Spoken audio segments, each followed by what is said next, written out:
Mr. Wesley, come quick, come quick.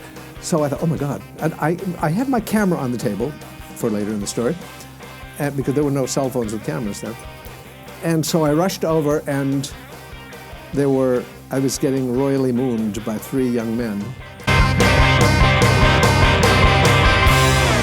All right, so obviously so much of the 90s, a lot of us that grew up on the TGIF felt like we were in class with Corey, Topanga, and Sean. However, you actually were in class with Ben Savage, Ryder Strong, and Danielle Fishel. That's right, the Matthew Lawrence and Lindsay Ridgway and so forth. There were others.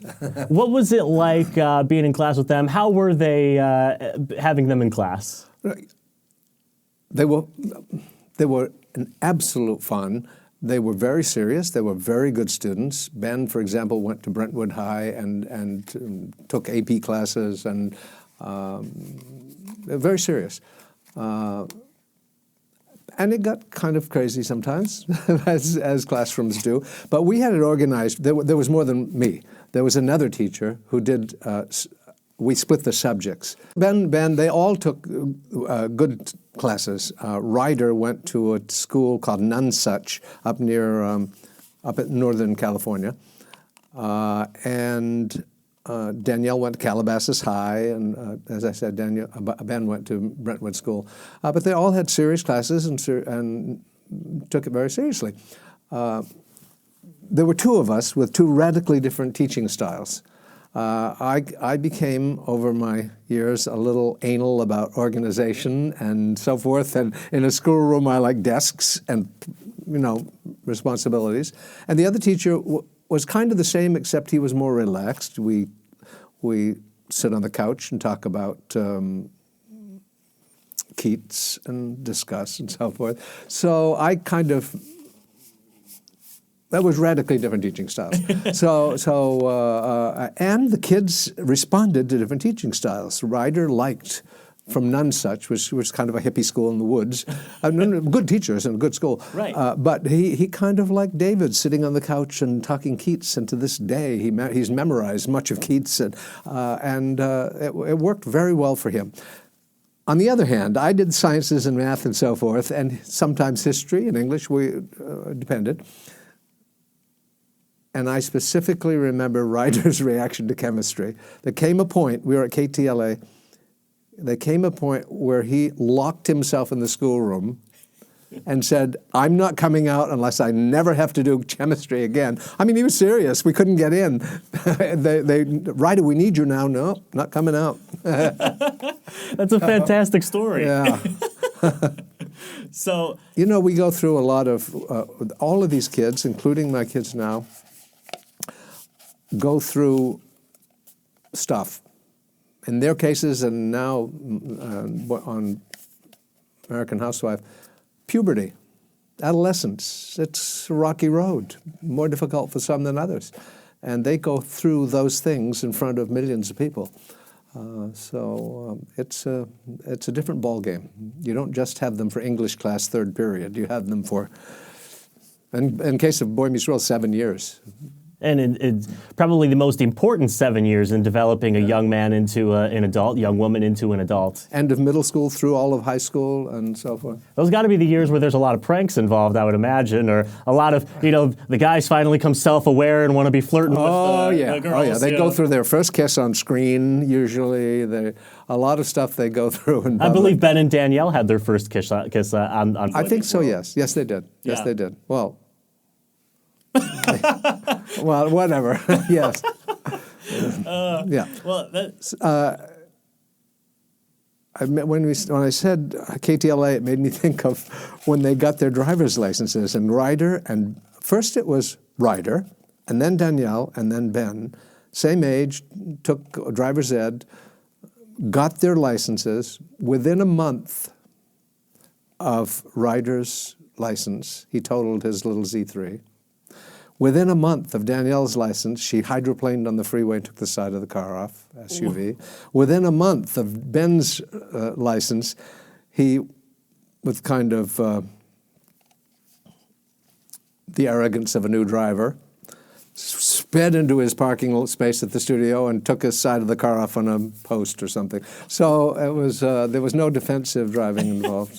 And how, as one of the teachers, as one of the role figures for them when they come into the studio, do you have to give them the old tap on the shoulder and tell them, hey, it's going to be okay, or do you give them one of those, what were you thinking? No, their parents can do that. I'm sure I had a few choice things to say. Yeah. We can talk about the old Greek arrogance. Which lot did you guys film on for that? Oh, we moved around. First it was Disney, and then it was KTLA, and then it was CBS Radford for 2 years, and then back to Disney. And at one point you guys were actually, I believe, on the Disneyland property, correct, for a shoot day? Oh, yeah. I think more than once. Yeah. Okay. Yeah. That's great. That's really exciting. Any other stories that jump out to you as we're just reminiscing here? Oh, gosh. Oh. There's just so many of them. Well, so many, and some that I suppose I shouldn't tell. But I do. This can be edited, correct? Absolutely. Also at KTLA. Well, a lot happened at KTLA. I remember one, I think it was a Thursday, because Michael Jacobs is a devout Jewish person, and we didn't stay after sundown on Friday, so we taped on Wednesday and Thursday. And there was one stage that contained the schoolroom in the corner, three rooms, as a school suite, kind of, and the lunch area outside. So Ben's Dean of Students, Joanne Huckel, came to visit. She often did, to kind of check up and make sure everything was all right. And we were eating together, and I hear, "Mr. Wesley, come quick, come quick." So I thought, oh my God. And I had my camera on the table for later in the story, because there were no cell phones with cameras then. And so I rushed over, and I was getting royally mooned by 3 young men. So I said, okay, thank you very much, and left. And I was just starting to tell Joanne what happened. They said, no, seriously, come. So I thought, come with me, Joanne. And I took my camera and said, I'm coming. Snap. They were doing it again. No. So I thought, I'm going to keep this picture for the next time I work with them, maybe when they're adults, to say, this could have gone wrong. And actually, I gave the picture to Ben long before that, because we all kind of kept in touch and had meals together and so forth. And with the advice that this could have ended up in National Enquirer under different circumstances. Oh my goodness! What was Ben's reaction when you gave him that photo and told him that story? Yeah, he's very good natured. It's fine. He took it though. I would imagine. So speaking of keeping in touch with the cast, I mean, you guys 20 years later are back on set together. What was that experience like? I would imagine it's almost like a dream to be back. Really, it on was that wonderful. Set. I was called to teach the children of my students. So I call them spin-offspring or grand students. But I actually, after Boy Meets World, I didn't want anything to interfere with that, because it was probably the most wonderful experience I've had in 40 years.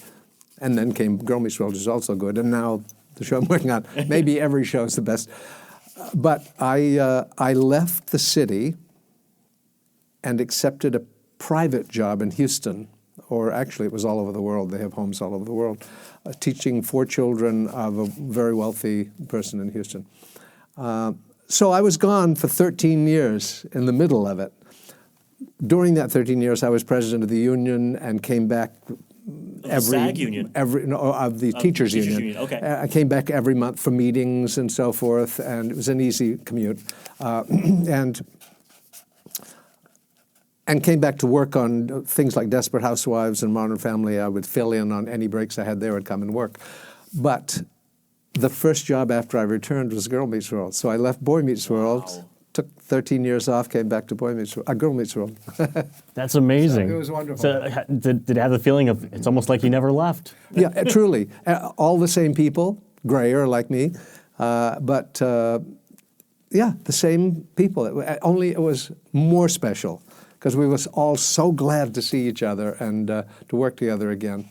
A show like that is so special, something that lasts 5 or 6 seasons, and you guys were in such a tough spot. That Friday night lineup on 7 seasons. Yeah, 7 seasons. Yeah, to be in with stiff competition that you guys had, but to be able to grow up on camera and grow up with these students, that's something that doesn't happen all the time. Yeah, no, not at all.